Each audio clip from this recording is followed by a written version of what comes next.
இலங்கை திருநாட்டிலே இந்த இவர்களை நாங்கள் அவமதிக்க கூடாது. அவர்களுக்கு மரியாதையும் சுக கௌரவம் கொடுக்கணும். அவர்களும் எங்களுடைய இலங்கை நாட்டு பிரஜைகள், அவர்களுக்கும் உணர்வுகள் இருக்குது.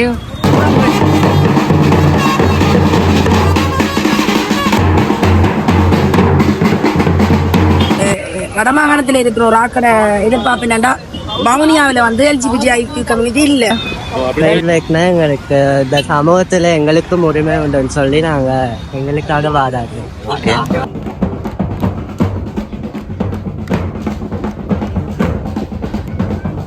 நாங்கள் சொல்லி ஆகணும். எங்களுடைய அதாவது LGBTQIA+ மக்களுக்கான பெருமிதங்களையும் அவங்களுடைய கொண்டாட்டங்களையும் முக்கியமாக அவங்களுடைய உரிமை குரல்களை සංගම් ඒ වගේම තවත් අනෙකුත් ආයතන මේ LGBTIQ ප්‍රජාව වෙනුවෙන් වැඩ කරන මේ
இலங்கை திருநாட்டிலே இந்த இவர்களை வந்து நாங்கள் அவமதிக்க கூடாது, அவர்களுக்கு மரியாதையும் சுய கௌரவம் கொடுக்கணும். அவர்களும் எங்களுடைய இலங்கை நாட்டு பிரஜைகள், அவர்களுக்கும் உணர்வுகள் இருக்குது, உறவுகள் இருக்குது. யாராலும் வெறுத்து ஒதுக்கப்பட வேண்டியவர்கள் இல்லை. இறைவனின் படைப்பில் அவர்கள் தவறுதலாக ஏதோ நடந்ததால் அவர்கள் அப்படி வந்தார்களே தவிர அவர்கள் எல்லாரிலும் விட மேலானவர்கள். இந்த சமூகத்துக்கு தேவையான உதவியல் வேலைகள், அபிவிருத்தி, பொருளாதாரத்திலெல்லாம் உதவி செய்து முன்னின்று உழைப்பவர்கள். அவர்களுக்கு சுயமரியாதையும் கௌரவம் வழங்கி அவர்களையும் கௌரவித்து அவர்களுக்கு நல்ல உணவும் உதவியும் தங்குமிட வசதிகள் எல்லாவற்றையும் வழங்கி நாங்கள் கௌரவிக்க வேண்டும் என்று சொல்லி இந்த வவுனியா மண்ணின் சார்பாக நான் திருமதி கிரிஜா சண்முகரத்னம் அவர்கள் கூற விரும்புகின்றேன். நன்றியும் நல்வாழ்த்துக்களும். நன்றி, வணக்கம். நன்றி, தேங்க்யூ ஸோ மச்.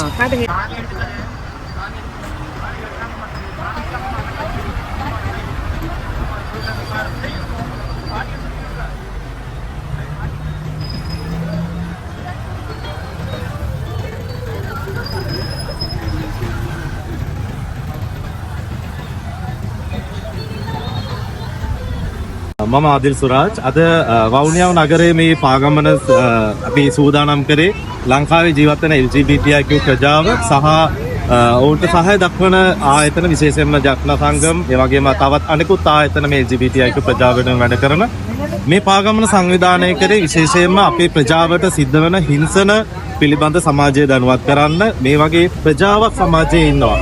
ඔබේ දුවා දරුවත් මේ ප්‍රජාවේ කෙනෙක් වෙන්න පුළුවන්. මේ ප්‍රජාවට අයිති කෙනෙක් ඔබේ පවුලේ ඉන්න පුළුවන්. ඔවුන්ට හිංසනයට ලක් කරන්න එපා. ඔවුන්ට කරදර කරන්න එපා. ඔවුන්ට අවශ්‍ය සහයෝගය ලබා දෙන්න. ඔවුන් කවුද කියලා දැනගන්න සහ තමන් අඳුර ගන්න. තමන්ව කවුද කියලා අඳුර ගන්න සහයෝගය ලබා දෙන්න කියලා සමාජය දැනුවත් කරන්න තමයි මේ සාමකාමී පාගමන අපි සූදානම් කරලා තියෙන්නේ. විශේෂයෙන්ම ශ්‍රී ලංකා පොලිසියේ අවසරය ඇතුව, සහයෝගය ඇතුව සහ රාජ්‍ය ආයතනවල අවසරය සහ සහයෝගය ඇතුව ලංකාවේ ජීවත් වෙන LGBTIQ ප්‍රජාව, විශේෂයෙන්ම උතුරු පළාතේ ජීවත් වෙන LGBTIQ ප්‍රජාව තමයි මේ පාගමන සංවිධානය කරේ. සමාජයට වැදගත් පණිවිඩයක් දෙන්න, යහපත් පණිවිඩයක් දෙන්න. මේක මානසික රෝග තත්ත්වයක් නෙමෙයි කියලා වෛද්‍යවරුන්ගේ විද්‍යාලය ශ්‍රී ලංකාවේ ප්‍රකාශයට පත් කරා 2021. ඒ වගේම ප්‍රජාව විශේෂඥ වෛද්‍යවරුන්ගේ සංගමය ප්‍රකාශ කරලා තියෙනවා 365 සහ 365 ආවගන්ති සංශෝධනය කරන්න ඕන කියලා. ඒ වෙනකොට ගොඩක් රජයේ ආයතනවලින් විශේෂයෙන්ම ශ්‍රී ලංකා පොලිසිය විශේෂ පියවරයන් අරගෙන තියෙනවා මේ ප්‍රජාව අත්අඩංගුවට ගන්නකොට සැලකිය යුතු කාරණා මොනවද?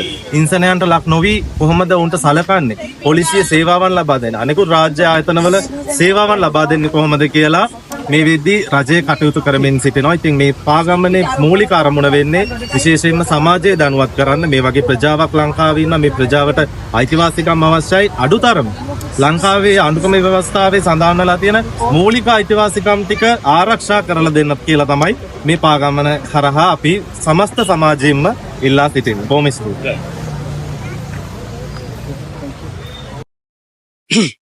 வணக்கம், என் பேர் ரோஷானி மாலிகா. நான் யாழ்ப்பாணத்திலிருந்து வந்திருக்கிறேன். இந்த மாதம் சுயமரியாதைக்கான மாதமாக கருதப்படுகிறது. அதுட தொடர் முதலாவதாக யாழ்ப்பாணத்திலே ஒரு சமாதான பேரணி நடத்தியிருந்தோம். அடுத்ததாக வவுனியா மாவட்டத்திலேயும் நடத்தியிருக்கிறோம். இது என்னன்னு சொன்னா, இந்த மாதம் எங்களுடைய சுயமரியாதை பேணப்பட வேண்டும், எங்களுக்கு சக உரிமைகள் வழங்கப்பட வேண்டும், நாங்களும் சமூகத்துல வாழ வேண்டும், எங்களுக்கும் சமூகத்தில் இருக்கிற எல்லா உரிமைகளும் இருக்குது என்றதை அறிவுறுத்தும் வகையாகத்தான் இந்த பேரணியை நாங்கள் நடத்தி கொண்டு வருகின்றோம். அதுல மட்டுமில்ல, திருநர் சமூகம் இந்த சமுதாயத்துல படுற துன்பம் எல்லாருக்குமே தெரியும்.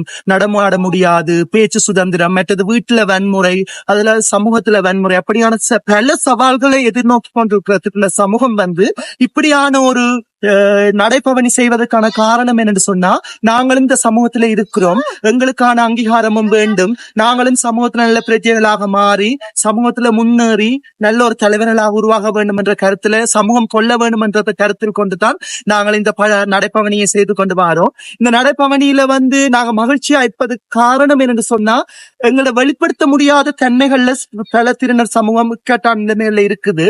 ஆனா இப்படியான ஒரு தளத்துலதான் தங்களுடைய உணர்வுகளை, தங்களுடைய அடையாளங்களை வெளிப்படுத்தக்கூடிய மாதிரி ஒரு சந்தர்ப்பம் கிடைக்கிறது.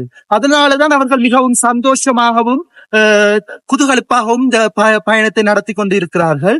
இந்த பார்க்கிறவர்களுக்கு சில பேருக்கு அது புரியாத விதமாக இருக்கலாம். ஆனா நான் சமூகத்துக்கு சொல்லக்கூடிய ஒரே ஒரு விஷயம் என்னன்னு சொன்னா, திருநர் சமூகத்தினரும் இந்த சமூகத்துல வாழ வேணும். அவர்களுக்கும் சக உரிமை இருக்குது. உண்மையாகவே இப்ப வெளிநாடுகளை பார்க்கலும் எங்களுடைய யாழ்ப்பாணத்துல வந்து எங்களுக்கு மிக பேரான ஒரு சிலாக்கியம் என்னன்னு சொன்னா, இந்தியாவில வந்து ஒரு அடையாளத்தை பெறும்போது 3ஆம் பாலினம் என்ற ஒரு அடையாளத்தை தான் கிடைக்கும். ஆனா பெண்ணாக இருந்து ஆணாக மாறியவர்கள் ஆண் என்றும், ஆணாக இருந்து பெண்ணாக மாறியவர்கள் பெண் என்றும் அடையாளப்படுத்தப்படுகின்றார்கள். அது மட்டும் இல்லாமல் எங்களுடைய பிறப்பு சான்றிதழாக இருக்கட்டும் எல்லாமே மாற்றுவதற்கான சலுகைகள் எங்களுடைய இலங்கையில் இருக்கிறது பெரிய ஒரு சிலாக்கியம் என்று நாங்கள் நினைக்கின்றோம். இது முதலாக வவுனியாவில செய்கிற ஒரு நடைபவனி.